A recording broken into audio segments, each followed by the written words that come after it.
Hey, ABC, it's Greeno. Well, it's a couple days before Christmas 2016. So, like everybody else, hopefully, got a little bit of time off. So, figured I'd go ahead and do an update here. Probably going to be a typical long one, so hopefully, kick back, chill. Hopefully, you'll see something you dig. You might want to check out, whatever. First part here is non-metal stuff. Kind of mix it up this time. Metal will be at the end. So let's kind of jump into it. What's spinning in the background? Found a couple of these. I don't know, a couple weeks ago or whatever. Some more trucker country. This is That's Truckin'. It's compilation on Star Day. And this has the Willis Brothers, Johnny Bond, Joe Mapus, and Red Sovine. Just old school 60s, late 60s style gear jamming country. And I've talked about this before. I dig this stuff. It's just goofy. I really like it. And actually, Star Day, when it comes to country, anytime I find an old album released on Star Day, a Star Day pressing. Star Day pressing in good shape, cheap. I pick it up, and actually, I got a nice little stack of them. But that stuff is like true old school '60s for the most part. Maybe even '50s. I don't know. Country. Not like I know a lot about, country. But I do dig the older stuff. And Star Day is one of those labels. And I think, was it Gusto was somehow with them also, or maybe later on, because you would see like reissues, and it would say on the Gusto label, it was actually a Star Day originally released record. But anyways, cool label and some trucker country. Found that one and this one. And this is on the road with Reno Smiley. Songs truck drivers love. Hopefully the glare is not too bad. I haven't spun this one yet. This one's on King. And they're both in real nice shape. I mean, for their age. I don't know. I think they had $3 a piece on them. I think I got them for $2. Got these around on the Black Friday deal when stuff was on sale. This just got finished spinning this, and when I woke up this morning, I had no idea I was going to be listening to this band. But a couple dudes on Facebook was talking about another band and referenced this band, thinking, one of these guys was on this other record, and blah blah blah. And I was like, hey, I just picked this up the other day. And again, this was Black Friday, I think. Nah, this one's been here for a while. Either way. But it was sitting in a stack on the floor, leaning, piled up, and I knew it was in there. So I'm going to throw that on there. I haven't listened to Charlie Daniels Band in forever. And that's what I did. Fire on the Mountain. And holy shit, man. This is a great album. It's Charlie Daniels, you know what I mean, and whatever. This blew me away. This is a fantastic freaking listen. This was fun as shit. And it's probably going to get spun again here real soon. Probably after the trucker country ends here. But this is like 73. 74. And if you think Charlie Daniels is just whatever, country or whatever, you couldn't be more wrong. This is a fucking rockin' album. Definitely country in there, that southern rock, whatever you want to call it. But man, this is a balls to the wall album. This is really good. It's on Epic. Totally enjoyed this, man. I mean, this almost fits right in there. Almost, with the heavy 70s stuff. This is just a freaking rockin' album. Yeah, and there is the country stuff on here, or the slower country rock kind of stuff. But there's no weak links in this band. Holy shit. And who'd have thought, like I said, I never thought when I woke up this morning I'd be going off about a Charlie Daniels album. But that was fantastic. Speaking of heavy 70s, came across the reissue of this Incredible Hog Volume 1. Yeah, I believe it's kind of the only album they released. It's from the early 70s, 73, somewhere around in there. They were from London, 3-piece power trio heavy blues. Crazy cover. But really good, man. If you dig the heavy 70s stuff, put this on the list, man. Or at least check them out. You're most likely going to dig them. And this is on Pig Pink vinyl, I guess. But, like I said, man, there's the label. But really cool, man. I'd seen, this on list or, popping up when people talk about heavy 70s kind of stuff. But I never come across the copy, and this reissue popped up online, so I grabbed it. This is on Hi Fly Sound from 2015, and it did originally come out in 73. Definitely worth tracking down if you dig the heavy 70s stuff. Alright, next up, an artist that I picked up one album by this dude a while back, Soul Funk, is that the name of it? I can't remember, I think that's it. And wanted to get some more, and actually ran across one, and then that even got me further into it, and ordered a couple from Discogs, just reissues, and that's Jimmy McGriff, Groove Grease, and again this is a reissue, and this is 70s, I think, early 70s.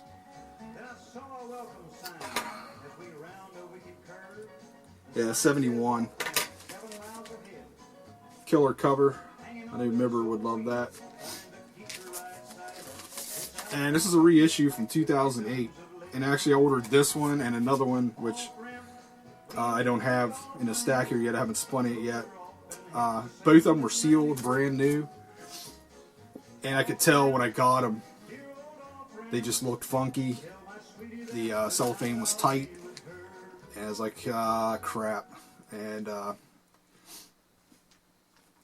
took them out, and they were just ungodly warped, like completely unplayable. No way, man. Like I said, they were brand new. Can't really say much to the dealer or the seller. Yeah, they were still sealed. But stuck this thing in the vinyl flat, and it's not perfect, but it's damn freaking close. I didn't think it would come out, and it's a heavier pressing, 180 gram, and it took about an hour longer than usual, but totally playable, sounds fantastic, killer album. The other one actually is cooking right now in the vinyl flat, and fingers crossed it's going to come out just as good. So I was upset actually when I pulled it out. It was like, man, that's why I hate sealed records, especially, the newer ones are even sealed tighter than the old ones, but old ones, man, it's a 50-50 shot. If you buy like something from 1980 that's still sealed, good luck. Hopefully it's going to be flat or playable, but like I said, it's a 50-50 shot most of the time. I don't keep anything sealed, other than if I have like a couple copies of something, I might keep one sealed, but most of the time I don't even do that. Next, another Jimmy McGriff. And this is the one I picked up. I got this on Black Friday. It was like $3. And this is on Groove Merchant from like 75, something like that. 76. And same deal, just cool soul jazz, I guess is what you call it. And I love this crap, man. The organ and all that, and trying to pick up more of this kind of stuff. Another one I pulled out, somebody on Facebook talking about some other album mentioned this album, and pulled it out and listened to it and freaking loved it. It's, killer. I probably spun it when I first got it, and I know it's one of those albums, like, back when I would go to the flea market and you come home with a box of like 30, 40, 50 records, and you spent like a total of $20 all day. And this is one of the records that was in there. It may have got spun once, maybe. And then, the stuff you like better is what got spun the most. And this kind of just ends up in the collection. But, excuse me, talking about it on Facebook, I'm like, I'll pull it out and listen to it. Man, what a killer record. Pat Travers, Making Magic. And again, nothing rare or crazy here. Just a solid late 70s record. 3-piece. And Nico McBrain from, or he would go on to be in Iron Maiden, is the drummer at the time. And this is just a killer 70s, what year is it? 77. A hard rock album, guitar-driven album. Yeah, really cool. And I don't even pretend to know a lot about Pat Travers. Just that he's kind of, he's definitely got a name. He's known, the whole nine. But this is an album I'm going to revisit again. This is, and again, inspired by somebody on Facebook, just bringing it up out of the blue. And I went to the stacks and pulled it out, spun it, and freaking loved it.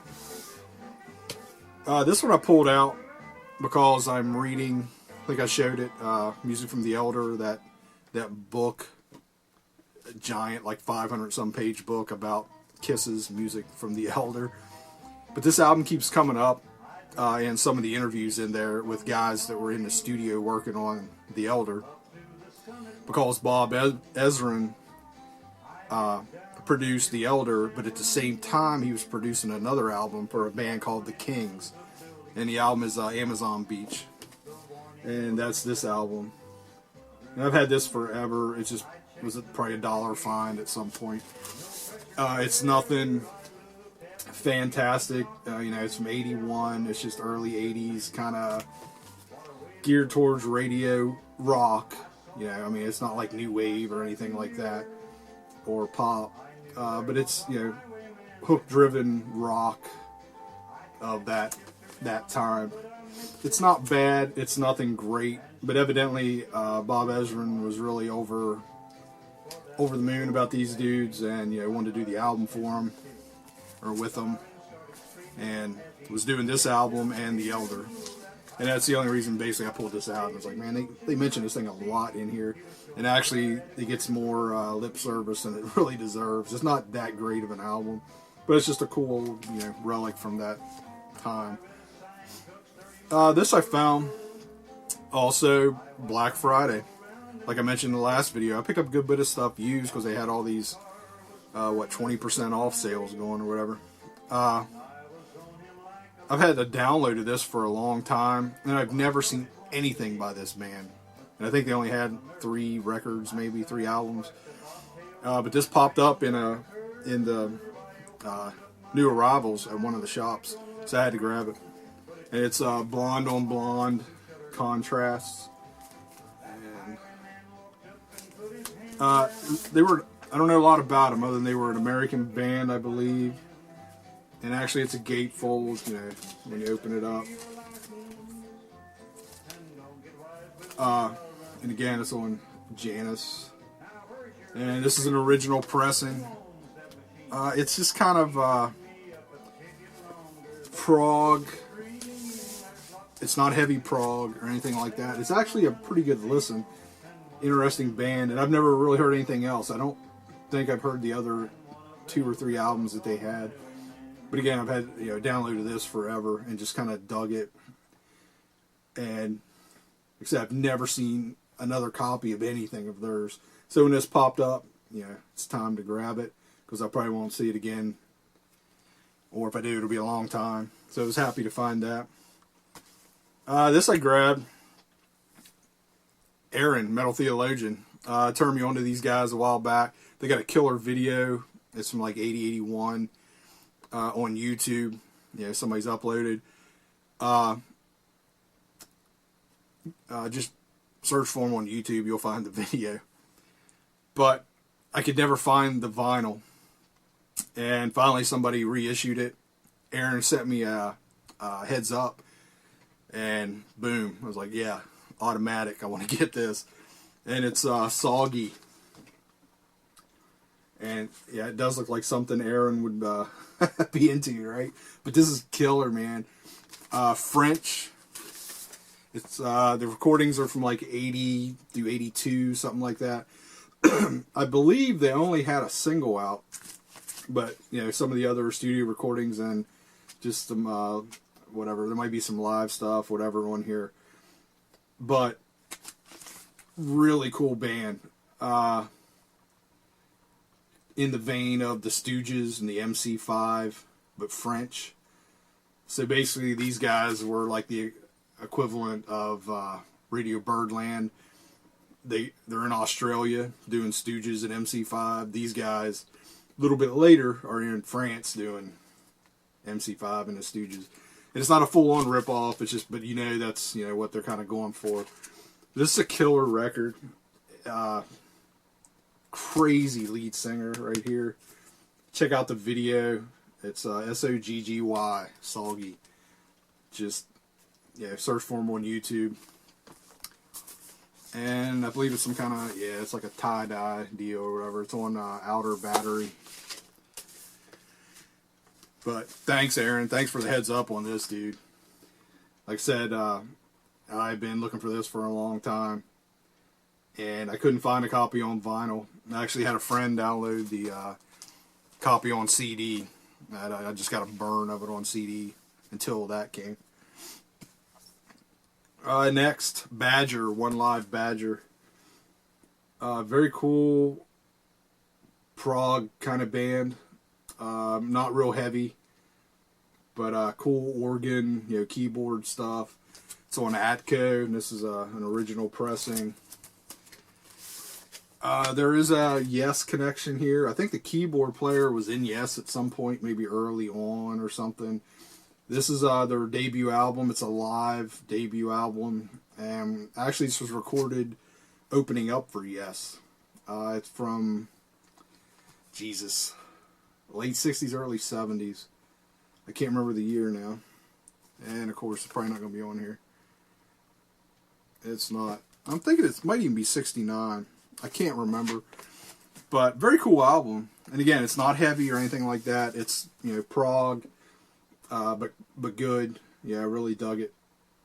And again, this is something. Actually, I'd put a friend had this on vinyl like probably 15 years ago, 12 years ago, and he wanted it on CD. And at the time, I could do that. I had, you know, the stereo hooked up to the computer, and that was the big thing at the time. I don't really do that anymore. But I transferred it, you know, over to the computer and burn it on CD for him. And I kept a copy. I have a burn of it on CD I've had for forever. But when I came across this, and I can't even remember, it hadn't been a real long time ago, I was happy to score a copy of that. Took some stuff and traded in to a local shop. Just some doubles and, yeah, whatever, nothing fantastic, just stuff I wasn't into, want to get rid of. And picked up a couple new things. And one of them was this one, X-Ray Specs, Germ-Free Adolescence. And this is a legit reissue. And it's on Real Gone Music. It's the same label that just reissued the debut from Angel Witch. This come out at the same time. And I grabbed the Angel Witch, and I thought, well, I'll get the X-Ray Specs, you know, next week or a couple weeks later, and gone. Boom. They were limited. I think they did like 1,000, 1,500. It was a really small run. And I thought they were gone. And one turned up at the local shop, so I traded for it. Colored vinyl. I showed, like I said, I showed a bootleg of this. I picked up at the same shop and actually paid more than what he wanted for the legit. But the bootleg's cool, sounds fantastic, and it has more tracks. It has some of the a single or two on it, and I don't know, just some bonus stuff. but cool bonus stuff. And this one is just a straight album. And this is one of my favorite 70s English punk albums. Just fantastic record. If you've never heard X-Ray Spex, check this out. Female singer, Polystyrene. Also picked this up from the trade-in. Black Crowes, I think it's their third album. Morica. Just a reissue from I don't know when. But originally came out in '94, I believe. Yeah, '94. And this album at the time, when it first came out, didn't do a lot for me. But man, I really dig it now. I don't know if, I've heard the songs a little bit more, a couple of the hits or whatever come off here. But, yeah. Black Crowes are a band that, to me, they've aged pretty well, especially, the first album was definitely get me on the radio kind of an album. But after, excuse me, after that, they dug in and had that soulful southern rock, whatever you want to call it. And like I said, their stuff has aged well, I believe. These were a couple blind buys offline a little while back, and they're actually kind of cool. Juka Huru Information. He's a Finnish guitar player, 70s. This was reissued on the Svart label.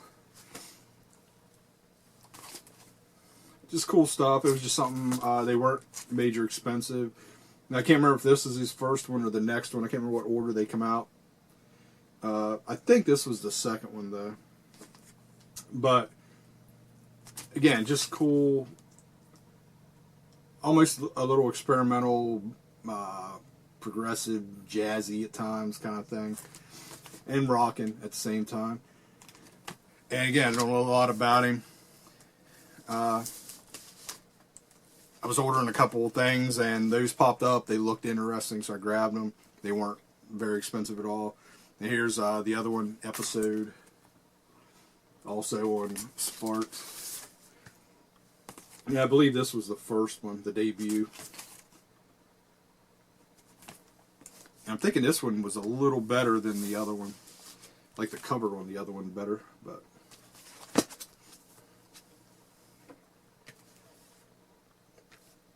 next, third album, I believe. Uncle Tupelo, March 16th through the 20th, 1992. And I've talked about these guys already. I was going back, picking up their albums. Wasn't into them originally, definitely am now. And just kind of getting, more acquainted with them. Amazing, alt country, roots rock, Americana, whatever you want to call it, from the early 90s. They were one of the bands that kind of kicked it off, This kind of stuff exploded in the 90s, and these guys were part of the reason, I think. Next, The Mothers of Invention, Freak Out on Verve, and Frank Zappa. Just don't believe this was a recent purchase. Just want to pull it out to play. Everybody knows this. Don't really need to go too in depth. This was a cheap find on Black Friday, and otherwise I probably wouldn't have picked it up because it's pretty late into this guy's career. It's from '79. It's Sly and the Family Stone, Back on the Right Track. And again, this was $2-3 tops. And really good. Surprisingly.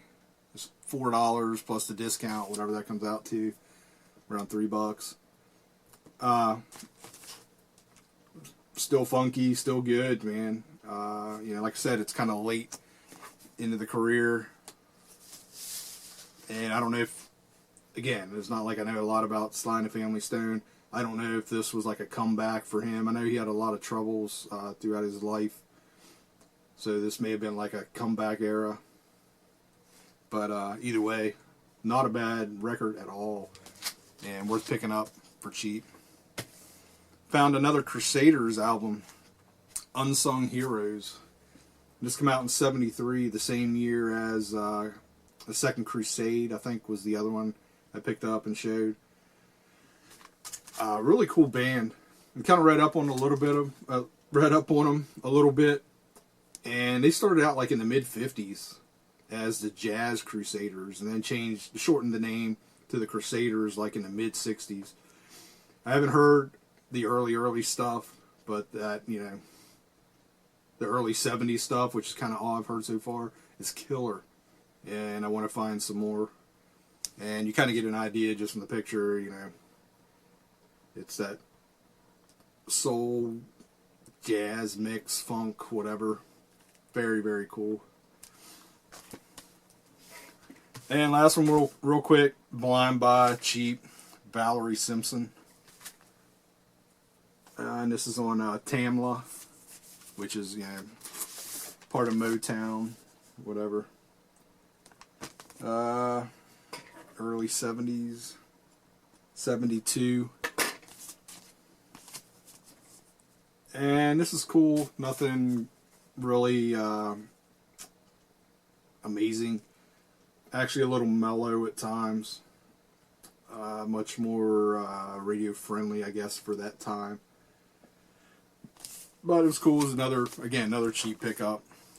$2 or $3. So throw it in the soul section of the collection. Alright, that's it for the miscellaneous stuff. So hang out. I'll get the metal and we'll be right back. Okay, I've got a little stack of metal here. Let's just run through it. First up, reissue of Nothing Exceeds Like Excess, Raven. This is on Back on Black. 2 LP reissue. There's the labels.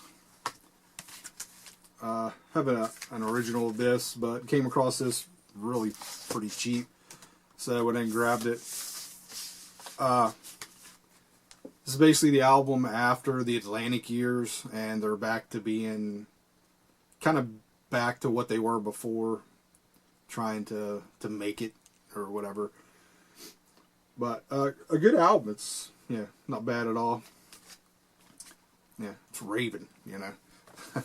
Even the Atlantic years, I dig that stuff. You know, it is what it is. The earlier stuff is probably definitely better. It is better, but the Atlantic years were cool too. Next was watching some documentaries on YouTube.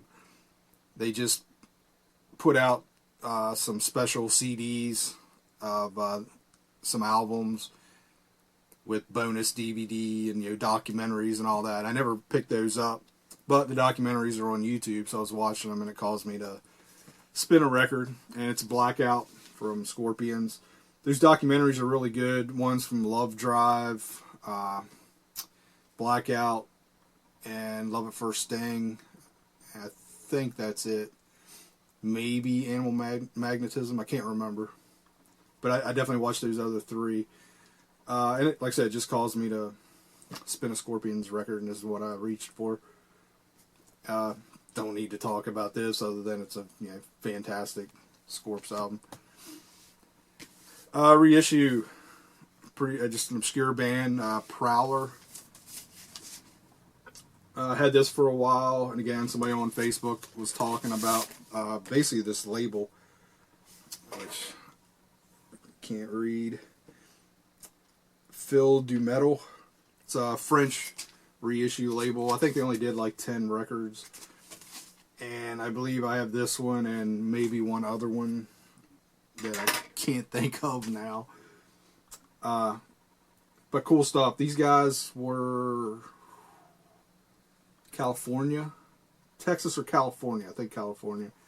And it's just kind of mid-80s, you know, metal. Underground, kind of metal, hard rockish kind of metal. Really good.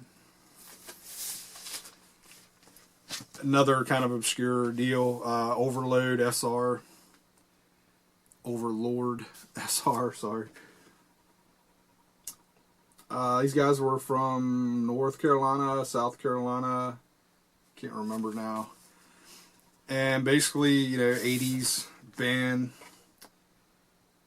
North Carolina. And this is a reissue on Heavy Forces. These recordings are from 84 through 87. And they're basically demo stuff. I don't believe they released anything official back then. One of those deals, you know, one of these cool reissue labels like Heavy Forces. Got a bunch of their stuff together. And these sound great.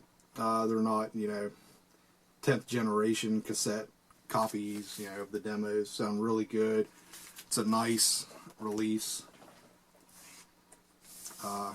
Recommended. Heavy Forces always does a good job. Everything I've gotten on that label has been cool. Next, Nothing Sacred, Death Wish.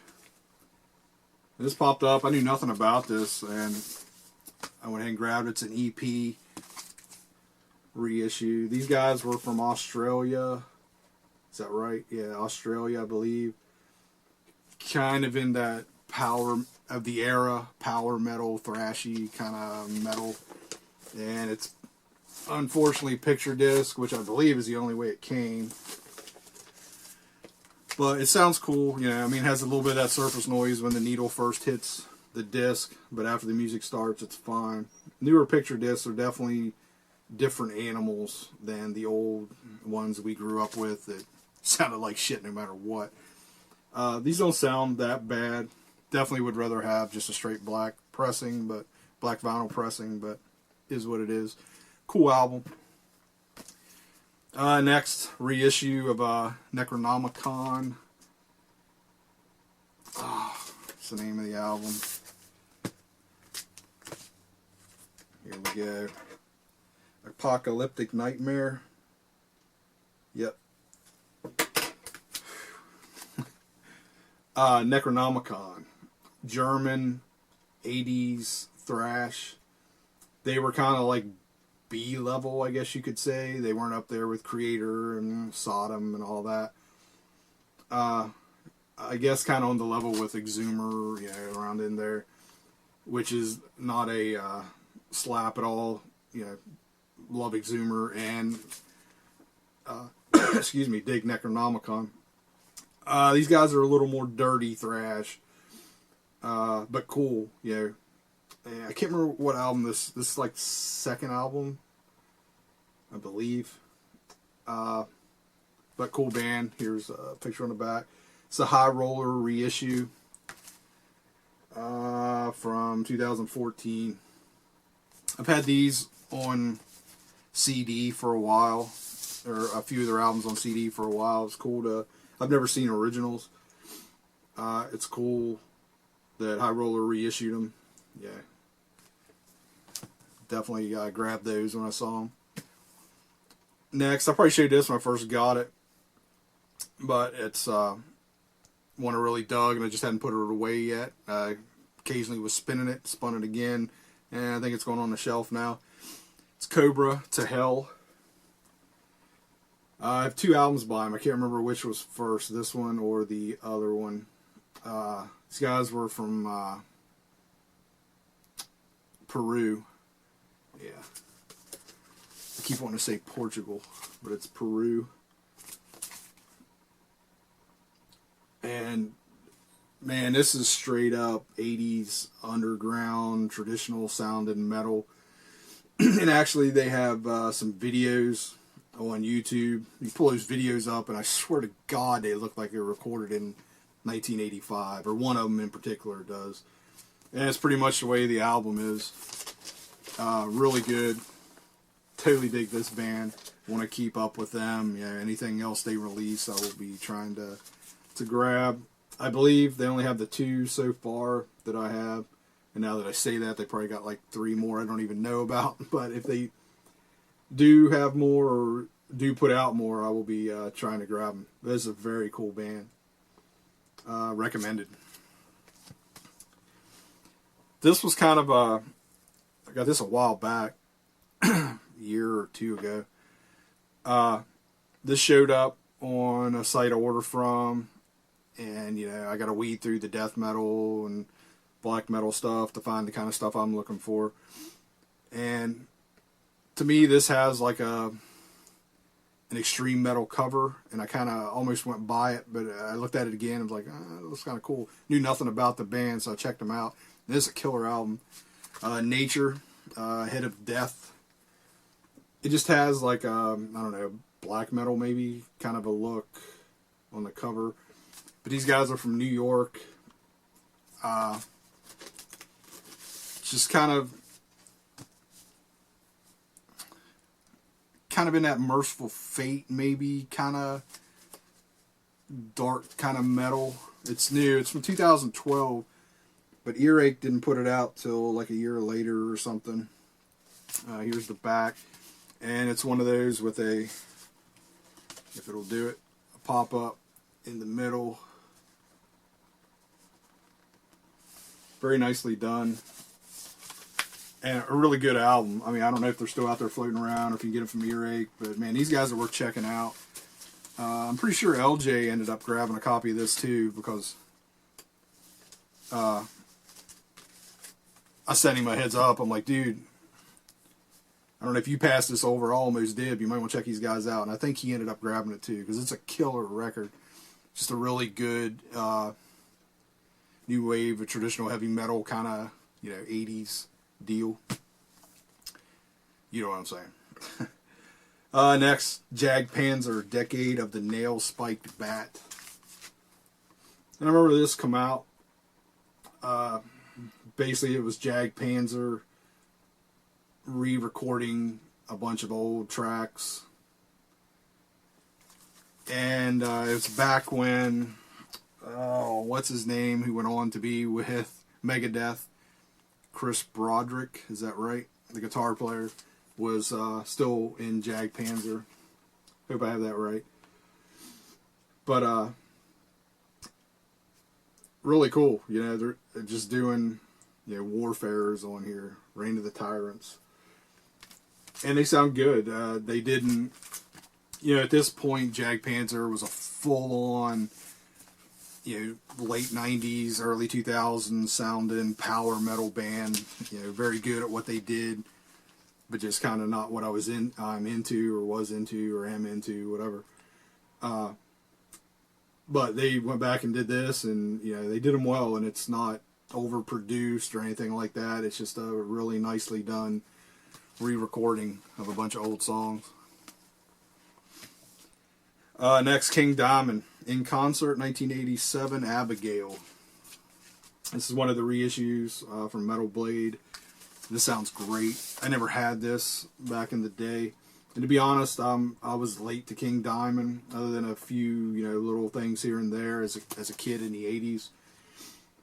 It wasn't until later, King Diamond and Merciful Fate really hit my radar. I mean, of course I knew who they were. I just, for some reason, I didn't get into them in the 80s as much as I learned to later, and kind of regret. Same with Venom. I've talked about that too. Venom scared the shit out of me as a kid in the early 80s. Holy crap. But now I love them, which I've talked about.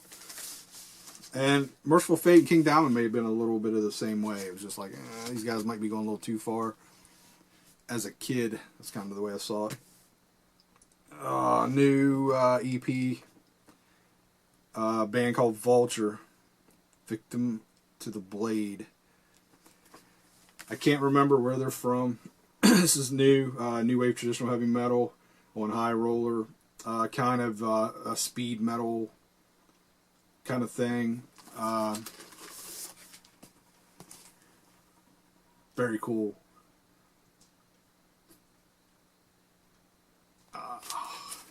I'm a loss here. I should have looked up more about these dudes. This has been floating around for a while, and it's been shown. And I just hadn't grabbed because it never showed up anywhere. And finally it did. And I'm happy it did. I went ahead and grabbed it. Nathan kind of yeah, sent me a heads up about these guys a while back. He picked it up, I think, on CD and was loving it. But very cool. It's an EP. Is it 4 tracks? Yeah, 4-track EP on High Roller. Got the red vinyl. And I don't know, it's probably like a 3rd, 4th pressing or something like that. Because I'm pretty sure that these guys are doing fairly well. Like I said, it's definitely been talked about already. Grabbed another Metal Lucifer, Heavy Metal Hunter. Oh, excuse me. Love this band. And this is just a reissue on High Roller. If you don't know Metal Lucifer, check them out. It's just fucking metal. It's 80s style metal. And these guys were doing it in the, 96, 97 is kind of where they started doing it. And their stuff's out there. It's pretty easy to get. It's so worth checking out. Japanese band. Fun. It's just metal is what they're about. So, and the new one from Robert Fearson's Humbucker. It's the weirdest name, man. For that's what he's going by. Long Way to the Light. Really dig this dude. He was in Imperial State Electric. And again, I don't know if he's still in that band. Something I should have looked up probably, but oh well, you can. And actually, I don't know if, I guess that band's still going. I haven't kept up with them.